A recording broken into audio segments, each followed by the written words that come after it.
Well, hi, this is Michael Douville, and I have a special guest today. Charles Nenner is with us, and we're going to talk about some very, very important charts that Charles has sent. And he's been a little concerned about what's going in the market. Last week, while I was on vacation, he sent out a very, very important notice, and his work was absolutely incredibly spot on. Charles, thank you so very much for visiting with us today. You're welcome. Now, last week you sent me a chart. You said you saw a opportunity for someone who had not sold to maybe start taking in some of the selling some of their portfolio that they were going to sell. They had an opportunity to do that. Do you recall it? Did you want to talk about that? Yes, I sent you two charts on the Dow Jones. If we take a look, then people can see what the outlook is and what's going on. This is a weekly Dow Jones industrial chart, it says. And right at the top, before this thing came down, you see there are three cycles on the bottom. That's our timing model. The cursor is right at the top, and you can read it on the left side. It says 19th of November 21. That's where it went out. Now, these are cycles longer-term weekly cycles that rule the stock market. Sometimes they're up, sometimes they're down. So I have a special model developed that comes up with the end result. But this was very clear because all three, as you can see where the cursor is, were topping at the same time. And the last time we saw that, if you go all the way to the left, was at 2006. They were also toppling just on the left side of the chart. You can call it the crash from 2006, 7, 8. It was the last time when all three were topping. So I have been publishing that at least it should be the same situation, maybe worse, because we have the same configuration of the cycles. So we totally went out of the market in November. And what I wrote is, and maybe you have the short-term Dow Jones chart that I sent you. So it says the daily now is bottoming around the 5th, 6th of May. But we had on the NASDAQ, we had a downside price target when this whole down move started of 12,200. I think yesterday the close was 12,201. So that was good enough. So if I don't get lower price targets and the short-term cycle now leads to a bounce, what I wrote is people who did not get out use the bounce in the next couple of weeks to get out, because after the summer or in the summer, I just have to calculate, it's going to go down a lot again, and you'll be sorry. I know you should have gone out in November, but you will be sorry if you don't use the next bounce to get out. So it's not to get out now. First, we'll see if this daily cycle can do something, because the weekly cycles are so strong on the downside. So we're looking for a bounce, and then I will time it, and then it's another chance to sell some stocks if you're still in the market. So a couple questions. When you say if you don't get more downside targets, so you got a 12,200 went to 12,201. So if you get another downside target, that's going to tell you we're not going to get this bounce and it's going to continue going. Is that correct? No, we get the bounce from a lower level. So let me explain it like this. It's like you're sitting in a subway and you know where the stations are. So it's going to stop in 34th Street, and if not, the next one is 42nd Street. So it's not that it's going to stop somewhere in the middle. We know exactly what the price targets are, and we know exactly if it doesn't really hold around 12,200, where the next downside price target. So everything is actually mathematical and calculated from the beginning. It makes investing very, very simple. But the major thing with my system is, if you're not a real speculator or a day trader, as you know, we have also intraday updates that tell you exactly what hour the market goes up and how much it goes up that day. But if you're not, then you take the weekly cycles, and then you make sure that when the cycles stop, you sell, and when the cycles bottom, you buy. And that keeps you out of trouble and takes out all the emotions out of investing. So you would say, let me go back to this last chart on the Dow Jones Weekly. So this is what we're talking about. So when you give a target in your research and say my target on the upside is 34,000 on the Dow, when it hits 34,000, then we should start removing some of our profits. Is that correct? Should start to sell? Yes, I don't think we'll get there, but if you follow my research, then you stay in until the cycle tops again. So we're talking about the short-term cycle that I just showed you, but it's going up against the weekly cycle. So it's going to be very difficult to get a good bounce going. When you say that it's very, very similar to the 2007, well, that was a really, really tough period to be an investor in any asset classes, let alone be someone who's working. So these three cycles are what's dominating the Dow Jones. Is that correct? Yes, but if you look at the numbers, this is actually worse than what we said in 2007, 2008. The amount of percentage that went down for the first 4 months, 5 months almost, is the biggest one in the last 80 years. Wow. So we're already down, I don't know, NASDAQ 25% or so. My target was going down 40% in 2008, which we did. So if this is the beginning, then it's going to be a difficult time ahead. So do you think you might exceed 40% down on a NASDAQ or Dow? Have you got any targets for that? No, but very long term, this down move can go down for a year and a half, 2 years. So can you imagine? Yeah, I can imagine. I lived through the 2008, 2009. We all lived through it, but it wasn't always the most pleasant time. So what you're seeing is the same pattern that we're having in both of these cycles. Is that correct? And then actually, I can make a case that if you're a fundamental investor, you're always too late, because now I can say, listen, the GDP is very low or negative. The inflation is very high. Of course, it's bad for stocks. But that wasn't in the media in November last year when we went out. So what I try to educate people is that don't wait for the news. You're always going to be too late. There are probably insiders who know already a year in advance what's going to happen. And based on cycles, because a lot of big firms use my work and they're all going to sell. And if you wait till the media pick it up. So today on CNBC was interesting because I have some people who covered all the shorts around 4,000 on the S&P because there was a price target. And it says now what they're going to say is don't buy because it could be a bear trap. So first they keep everybody in. And now if there's a chance to see a bounce, it says don't buy because it could be a bear trap. So they're always on the wrong side. So until they wake up, it's already 20 or 30% lower. So don't listen to all this media. Just watch our research.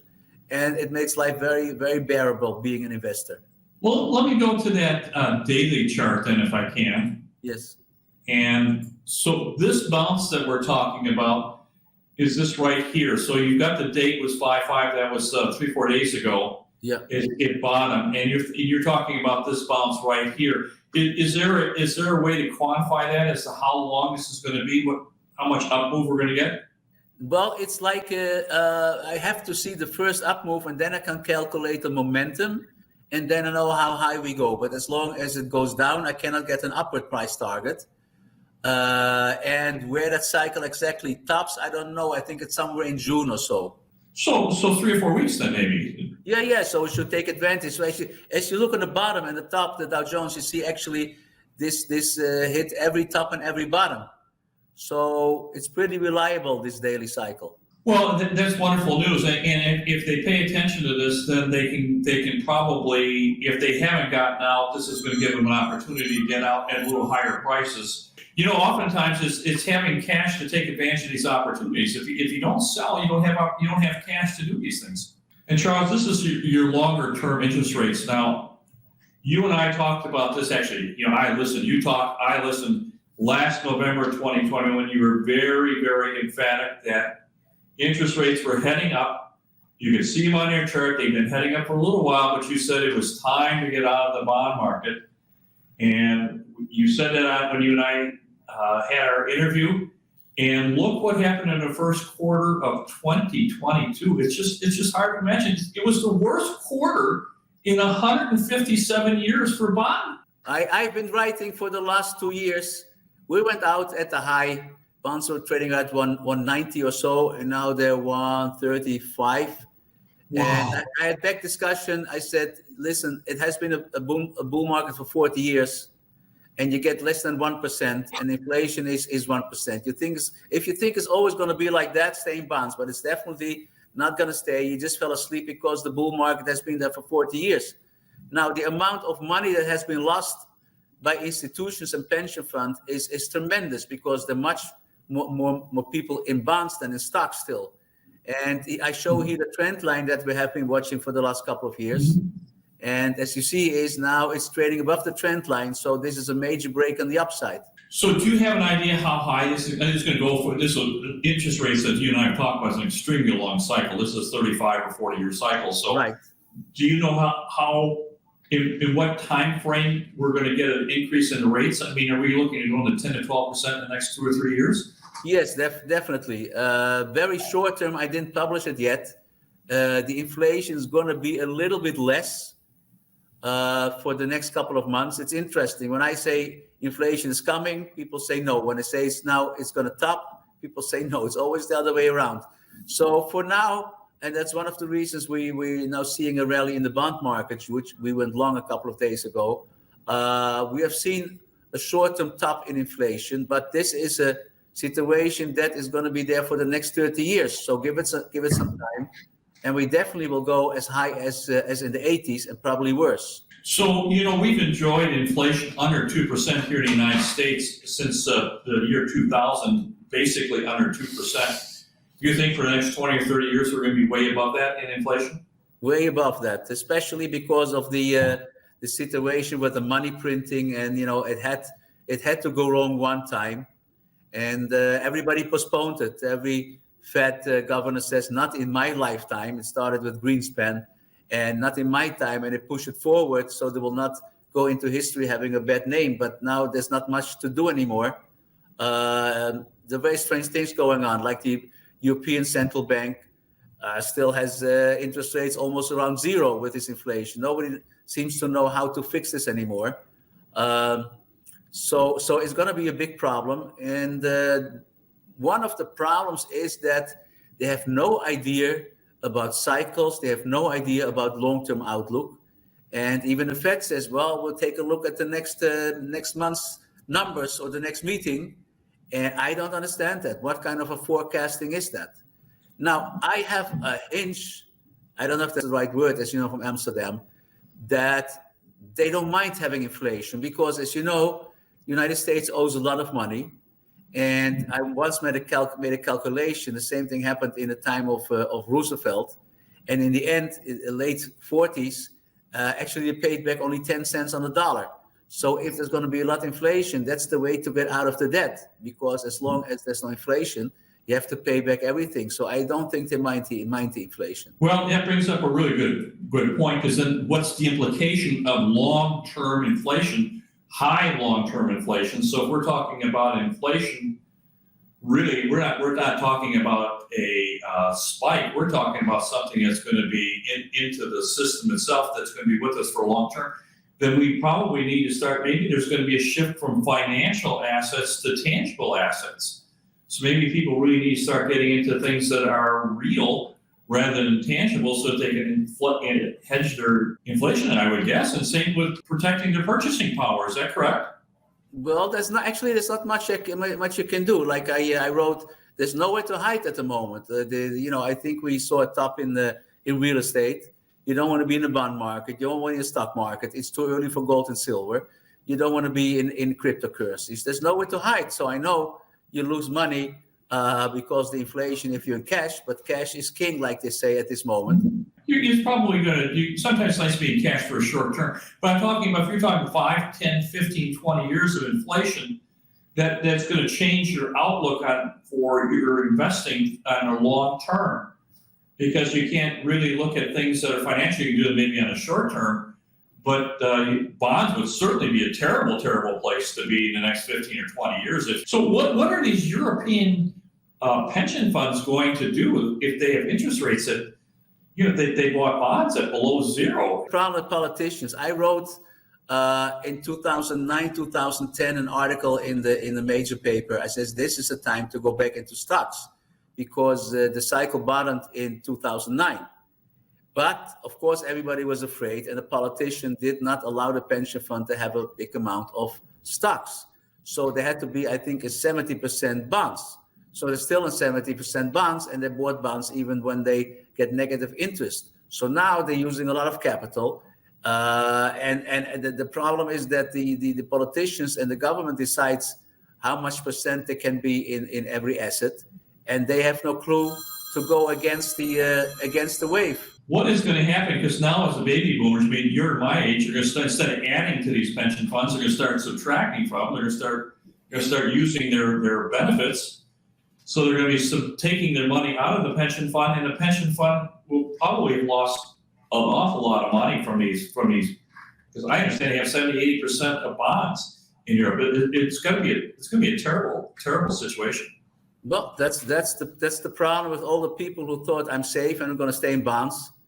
I don't already people had a problem because they were in stocks because they get no rate of return in the bank, and now they're losing in all markets. So it's going to be very, very tough for people to retire. So this is another long-term chart. Now this is from the August of 20 is where you said it looks like this is pretty much where we peaked, and it looks like it's down.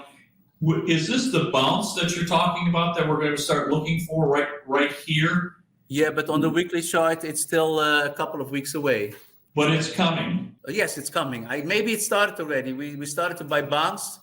I just have to see if I get an upside price target.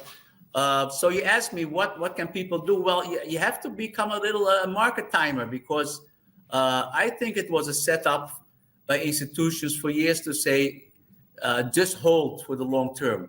Because if people hold for the long term, the institutions can sell because they have to sell to somebody.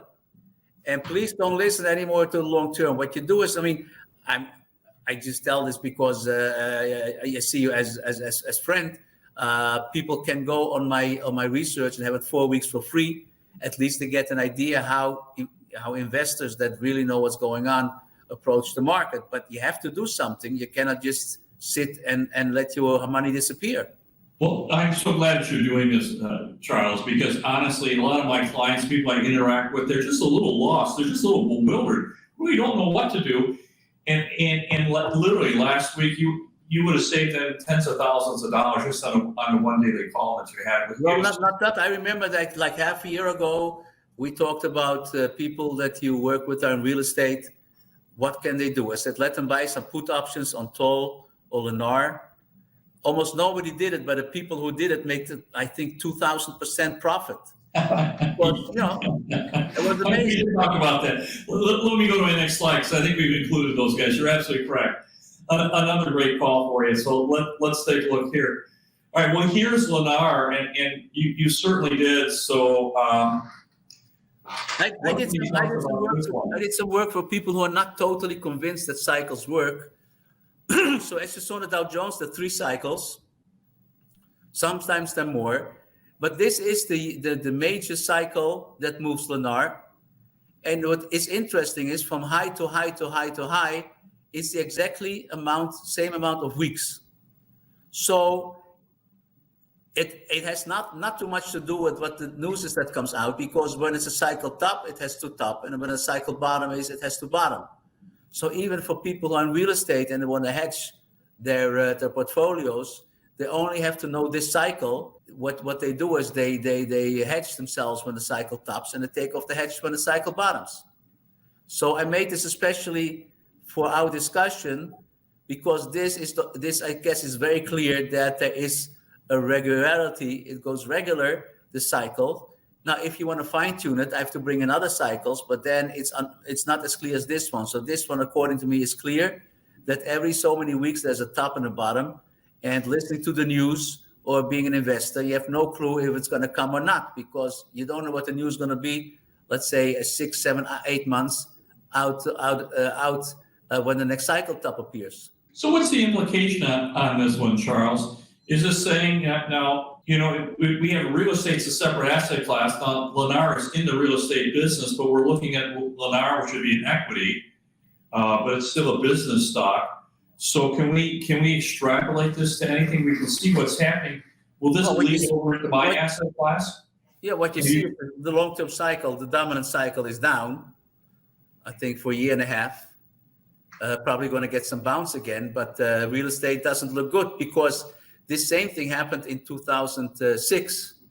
If you go to my website, you see I was on CNBC in 2006, and I says, you better get out of real estate. The whole thing is going to collapse. And part of it was based on the fact that Lennar and Toll Brothers, which you also will see later, came down strongly, and the insiders already sell. The owners of the houses and the real estate don't really realize what's going to happen. So is there a lag time between your cycles and in the real world in Lennar? So would Lennar's equity reflect into the real world at a lag of 6 months to 12 months? Well, that you can know better than me, because you in the middle of the real estate, and if you see when a cycle tops and you look at the real prices, then you can see what the lag time is. So the last time the Lennar started coming down, I think in 2006, and then things still looked okay. And I don't know exactly when the collapse started of the real estate. Well, the collapse in real estate was started in 2006. So it actually had a double peak. It had a peak in early 2006, and then it seems like it had a double peak, but all the momentum was done, and it double peaked again. But there was really no selling. There was no volume at all. There was just some latent pricing, but all the pressure was done in the first peak. But I do a little bit of timing, nothing like what you do. And my timing model says we still have another 12 to 18 months. So I don't know if that's a lag or if I'm just wrong in my cycle. So because we're really strong here. So we here in Phoenix, I mean, you can't get enough properties. We just don't have enough properties for the people who want them. We just don't. But I tell you, in 2006, I had a cleaning lady who almost didn't make any money, and she bought a very nice house. The bank gave her all the finances. So I'm not that quiet. I think this housing market will not hold up with these stocks looking like they are. Okay, that's what we need to hear. So you think the market are done? So this is going to go multi-assets. So the next. So my advice again is, if you see a bounce also in Toll Brothers and Lennar, watch for the cycle top. And now, if you didn't do it, please buy those puts, and you're totally covered. Perfect. Let's make sure we said that, because everyone understands that. So in your work and in mine too, it shows that we have some real turmoil coming. And let me go on the next slide too, because we've got a couple other slides that we want to get through that will maybe illustrate this. Here's Toll Brothers again, and we're talking about the same type of cycle. So we have two in the same asset class, both are experiencing the same type of drop. And of course, this is real world being reflected in your cycles. So again, same type of, I'm going to assume the same type of advice. It's time to really start thinking of an exit strategy or what you're going to do. Is that correct? Yeah, so this should convince everybody that there is an important cycle. And then it should also convince people that there are more cycles to fine tune it. So the much longer term cycles, the shorter term cycles. But first, I want to make clear that it's very hard to decide that this doesn't work. That's why I made these cycles for people who don't really believe in it. So the question I have, when we have the governments, can the government change the cycle or accelerate it, or no? They can't. That's an interesting thing. I remember in the old days, well, it's not the old days, that Greenspan was testifying in Congress, and he talked about the business cycle. And he says there's a 4-year cycle also in the stock market, and it cannot be changed. There's nothing you can do about it. Now, if you maybe remember that a lot of my work is based on the sunspot theory, the sunspot intensity, and the sunspot cycle is 11.5 years, and the business cycle is 11.5 years. You talk here with the laws of nature that you cannot change. Now, again, if you think that humankind can change reality, then you can never predict anything. And like people that work for me used to talk to hedge funds and says, if you know something better than me, then use that. But there is nothing better than this. So then you get the question, do you think it's always going to work? I say, I don't know, but for the last 40 years, it's working fine. And who knows, maybe it continues to work. And if not, then we'll know by that time. It's just a law of nature. That means that when a cycle tops, a government, whoever is going to make a decision that later will say, oh, there was a bad decision, and that's why Toll Brothers came down. And if there's a bottom, then they're going to make a good decision. and we say, oh, that's why the stock goes up. It becomes more complicated and more of a mystery when you talk about a forecast for wheat, sugar, cocoa, lumber, because we don't know what the weather's going to be. And the weather always follows the cycles. So it's still something open to be discussed. Years ago, I said, when I retire, I'm going to write a book about it, but I don't think I'm going to do it. I'm too lazy. And Well, you're not retired. and I really don't know what the answer is. How can my computer know how wheat prices are going to function? We were long wheat because the cycle, multi-year cycle, was going straight up before they invaded Ukraine. And when they invaded Ukraine, everybody says, oh, now we know why wheat goes up. But it was already up for a lot. And I don't have an answer. I'm happy that it works. I'm happy for my clients that it continues to function well, but I cannot really explain it. Well, so the implication would be, let's just talk about Toll Brothers. So if you're representing a builder and you look at the chart, and the chart's saying, hey, look, it looks like it's going to fall right off a cliff here. It's going to be really, really soft. It's going to be really bad. And we looked at your triple cycle where it's showing the three of them coming together just like it was in 2006 and 7. Well, then if you're a builder, you're going to say, well, then maybe I should not buy all this land and start developing. As a builder, you have to know where interest rates are going, and you have to know where lumber prices are going. Problem is that the bank doesn't tell you that knowledge is available, so you don't look at these things. But you can make a total calculation. They make calculations on the price of today, but that's not to make a calculation of when they're going to start and how long it's going to be and how much lumber I just give an example because I work with the Canadian banks that give out a lot of loans for people who are in lumber. So you have to know how long the lumber price goes up, when you should buy it.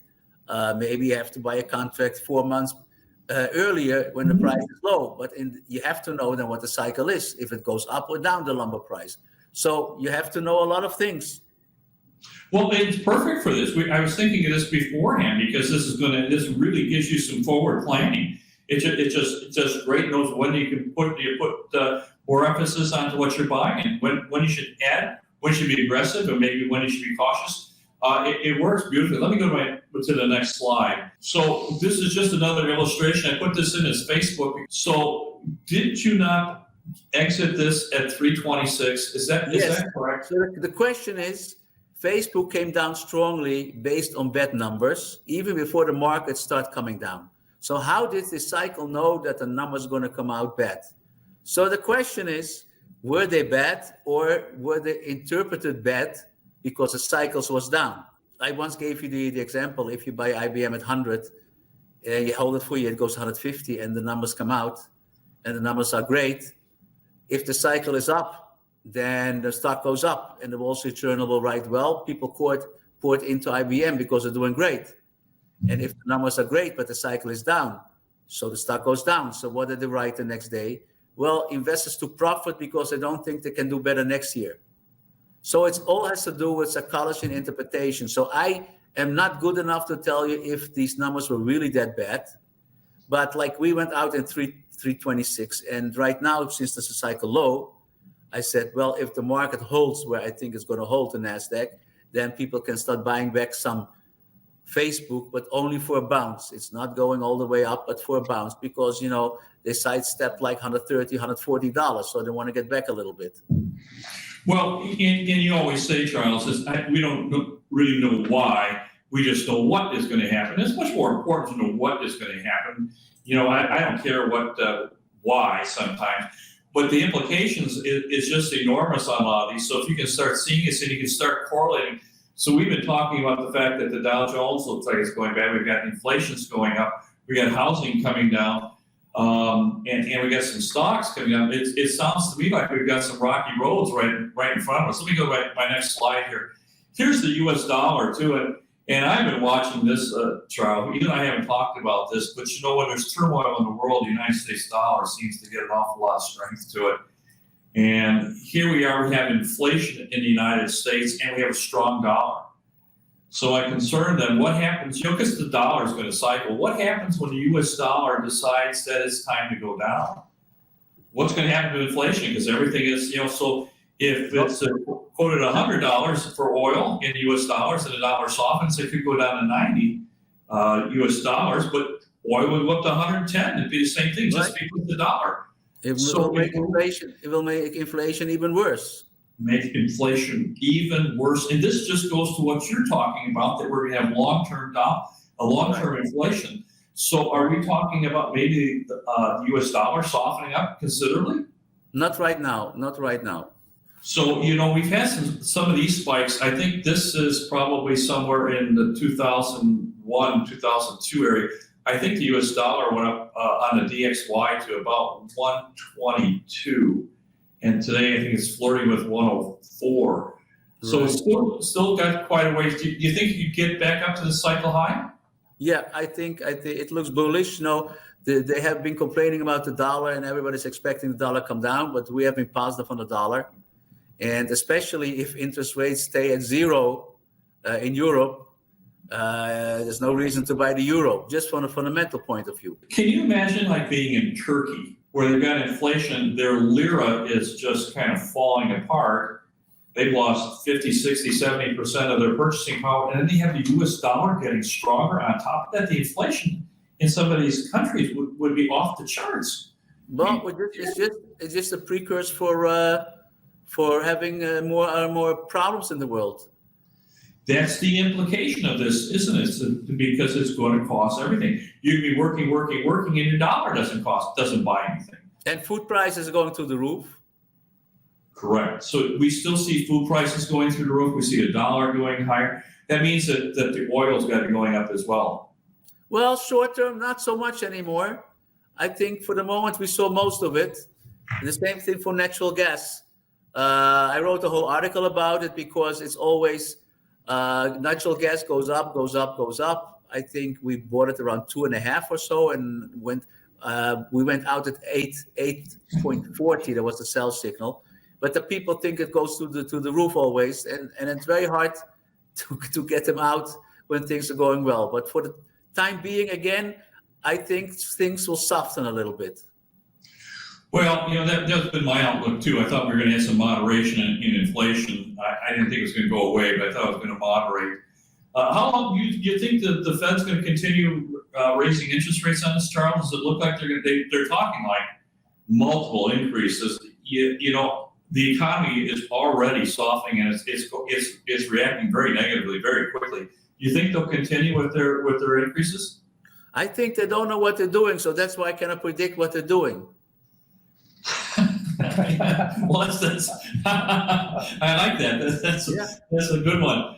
I like that. Let me go to the next slide.